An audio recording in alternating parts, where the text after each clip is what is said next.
Muy buenas tardes amigos y bienvenidos a Avanzada Regional, este nuevo proyecto que empezamos desde el día de hoy, ya que como podrán ver, aquellos que siguen este canal, ya pensando la nación ha cumplido un ciclo, hasta aquí nomás llega, hemos decidido cambiar el horizonte de nuestro canal para poder convertirlo en la plataforma de lo que será el movimiento Avanzada Regional, que iremos dando más noticias al respecto.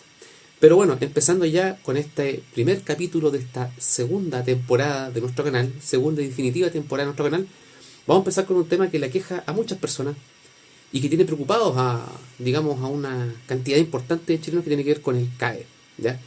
Porque hace un par de días empezaron a haber noticias de varias personas que sus cuentas fueron abiertas por parte de la Tesorería General de la República, cuentas de ahorro, cuentas de banco, de crédito, y se les trajo una enorme cantidad de dinero, ¿ya? Y no eran personas que tenían más de 5 millones de pesos en su mayoría, eran personas que ganaban 1 millón de pesos con suerte, como es la mayoría de los profesionales de este país. ¿Y qué es lo que ocurre? Que generó una tremenda crisis, porque no es fácil tener una cuenta de ahorro o lo que alcanzaste a ganar o ahorrar, ya que en Chile y en el mundo cada día las capacidades de ahorro son menores, por los altos costos de vida, los altos costos de los arriendos. La mayoría de los universitarios recién egresados viven con sus padres y por mucho tiempo, y en ese sentido la capacidad de ahorro es baja. Por ende, lo que se logra recaudar mensualmente en sueldo para ahorrar también es baja. Entonces, bueno, ¿qué pasa con eso? Se le genera una tremenda crisis, una cantidad enorme de estudiantes de titulados.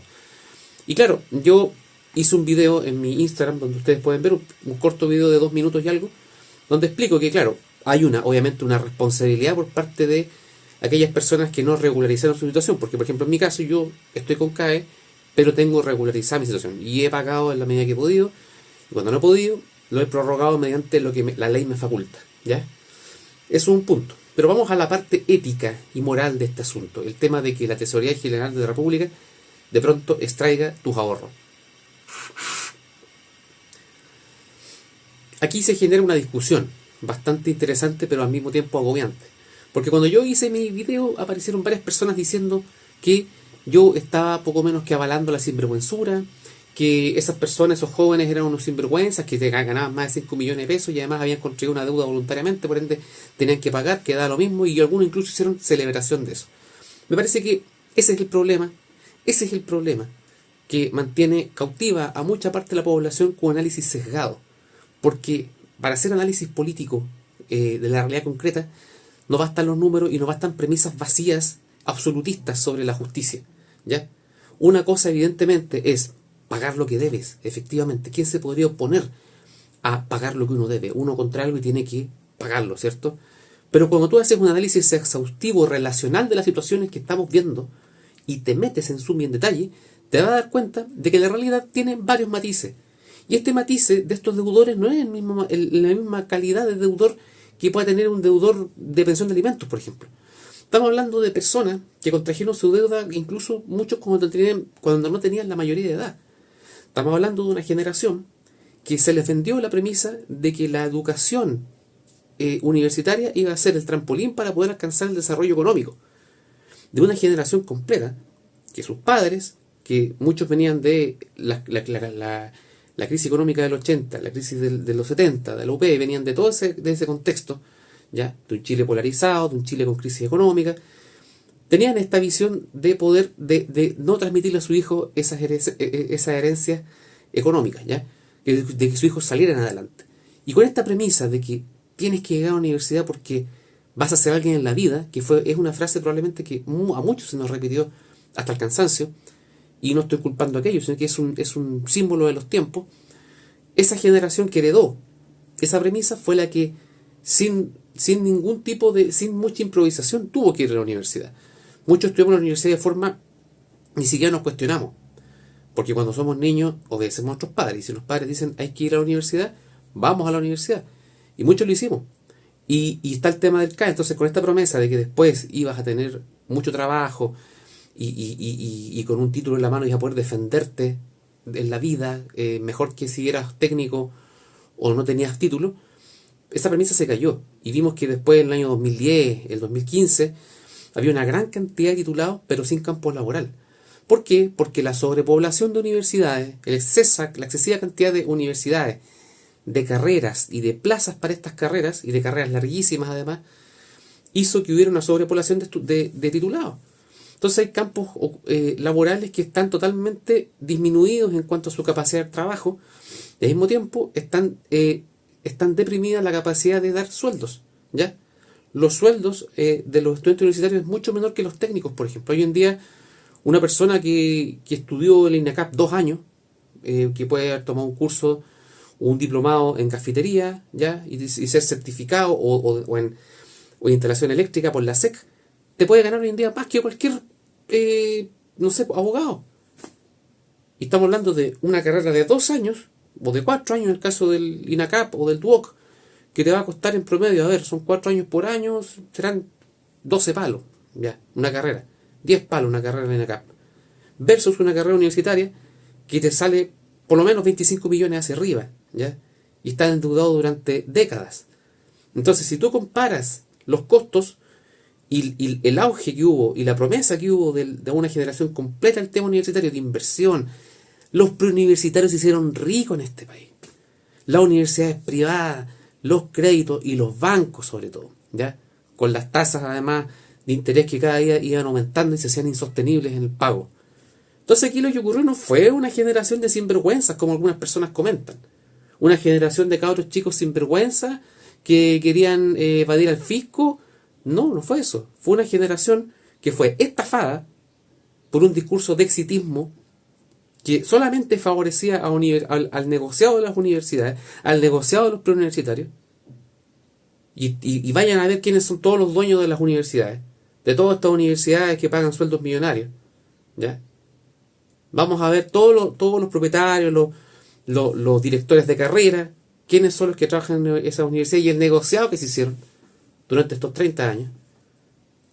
Y después veamos cuál es el origen del problema. Entonces, claro, es fácil hoy en día cargar la deuda y la acumulación de mala gestión pública a el sector más precarizado de este país, ¿ya? Que es el sector universitario.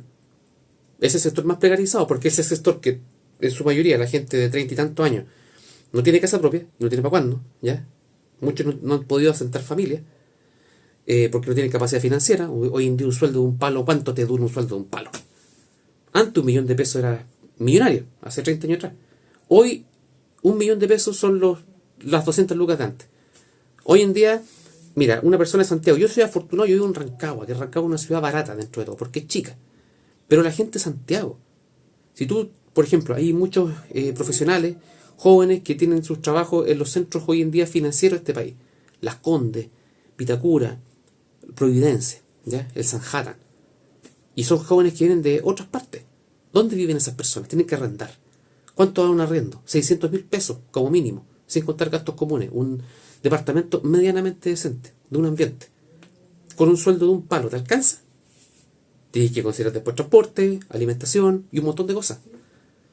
Entonces la vida te está haciendo insostenible y la generación más precarizada es la que yace entre los 25 aprox y los 40 años, donde recién a los 40 años una persona se está asentando. Entonces creo que es una pésima decisión haber ido por, si había que cobrarle a alguien, si había que sacar plata de alguna parte, donde menos había que sacar plata era ahí, donde menos. Y por último, al igual que el MEPCO, que también fue un manotazo, así fue, no hubo ningún tipo de concesión, no hubo algo gradual, no, fue chao MEPCO, chao, que las familias carguen con el problema del país, porque hay que apretarse el cinturón, con ese discurso, ya que llevamos décadas con ese discurso de apretarse el cinturón, ¿ya? Y ahora, tampoco, sin ningún tipo de concesión, por último un porcentaje, ya, tenías 2 palos en la cuenta, ya, sácale 500 lucas, por último, ya, si tenéis 5 palos, sácale un palo, ya, y que sea una advertencia, y manda una notificación, o a partir del próximo mes le vamos a empezar a descontar plata, le vamos a empezar a sacar plata, póngase al día, regularice, no sé, ya, pero no, había que pegar el manotazo, ¿cierto? Y eso me parece que es imperdonable, porque adolece de misericordia. Esto ya no es buenismo, no es solidaridad, es falta de misericordia, con una población que, insisto, se absolutiza el juicio. Cuando dice, todos esos son deudores sin vergüenza, no todos son deudores sin vergüenza. La mayoría de esas personas son personas de clase media, ¿ya?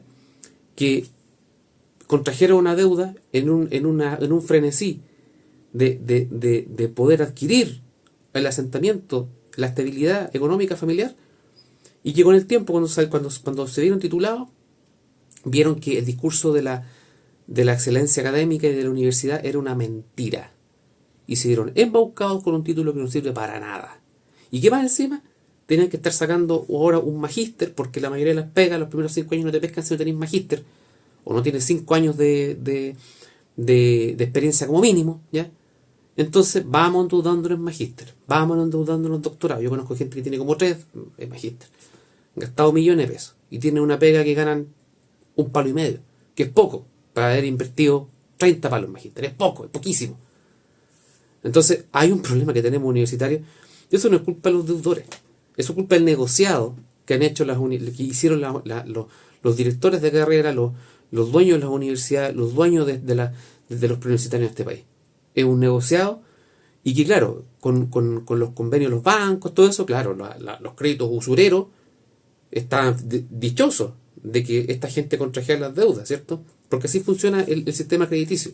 Te ofrecen todas las facilidades y después te colocan las penas en el infierno. Es como contraer básicamente un contrato con el mismísimo diablo, ¿ya?